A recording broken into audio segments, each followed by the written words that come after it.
ने भी सख्त टिप्पणी की है।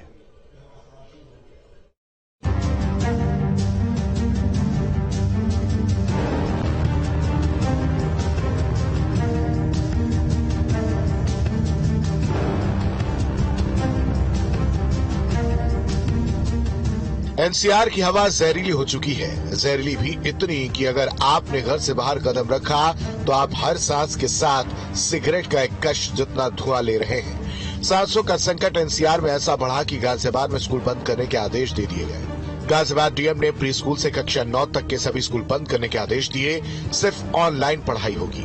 ये फैसला इसलिए लिया गया क्योंकि गाजियाबाद की आबो हवा में प्रदूषण का जहर लगातार घुलता जा रहा है।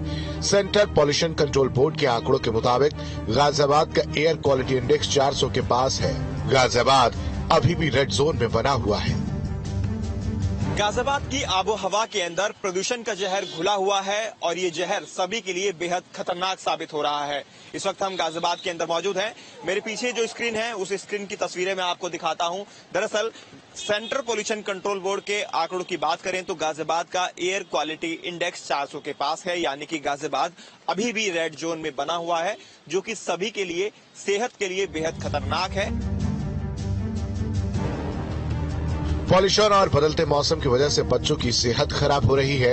आलम यह है कि गाजियाबाद में ओपीडी के अंदर बच्चों और बुजुर्गों की संख्या बढ़ रही है। पिछले एक हफ्ते से लेकर थोड़ा सा पॉल्यूशन की वजह से बढ़ा है पॉल्यूशन, और इसकी वजह से बच्चों में भी और बड़ों में भी सांस की भी दिक्कत हो सकती है, आंखों में जलन भी हो सकती है, किसी को कुछ स्किन की प्रॉब्लम भी हो सकती है। तो यूजुअली और मौसम भी चेंज हुआ है तो कुछ बीमारियां जैसे कॉमन कोल्ड्स हैं ये मौसम की वजह से भी आते हैं। तो अक्सर हमारे यहाँ बच्चों के 200-250 मरीज रोजाना आते हैं, बुजुर्ग भी जो है एल्डर पेशेंट भी 300 करीब आते हैं।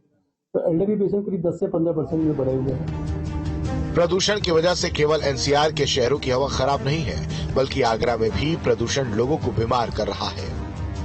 हालांकि प्रदूषण के बढ़ते असर को देखते हुए आगरा प्रशासन अलर्ट हो गया है।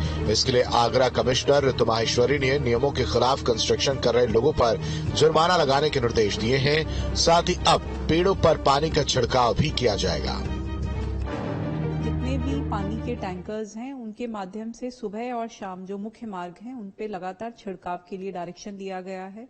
इसमें नगर निगम, नगर पालिकाएं और प्राधिकरण और अन्य विभागों के भी टैंकर्स इन्वॉल्व किए जा रहे हैं। तीसरा जो स्मॉग गन्स हैं वो भी जितनी भी कंस्ट्रक्शन साइट्स हैं या अगर नगर निगमों के पास उपलब्ध नहीं है तो वो किराए पे लें, लेकिन स्मॉग गन्स के माध्यम से भी छिड़काव भी किया जाएगा। और जो कंस्ट्रक्शन साइट्स हैं, कंस्ट्रक्शन एजेंसीज हैं, चाहे हमारी सरकारी एजेंसीज हैं, चाहे पीडब्ल्यूडी है या एनएचएआई है या प्राइवेट भी जो बड़ी कंस्ट्रक्शन साइट्स हैं, उन पे पानी का छिड़काव और स्मॉग गन्स की प्रेजेंस मैंडेटरीली एनफोर्स कराई जाएगी।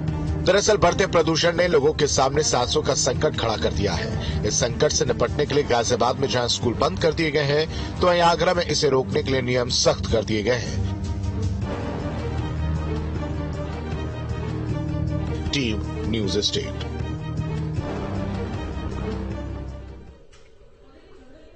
रामनगरी में दीपोत्सव के दौरान अयोध्या धाम के प्रवेश द्वार से ही राम मंदिर की झलक दिखाई दी और इसके लिए आकर्षक लाइटिंग से मंदिर और तीरधनुष के लिए रामलला की आकृति बनाई गई है।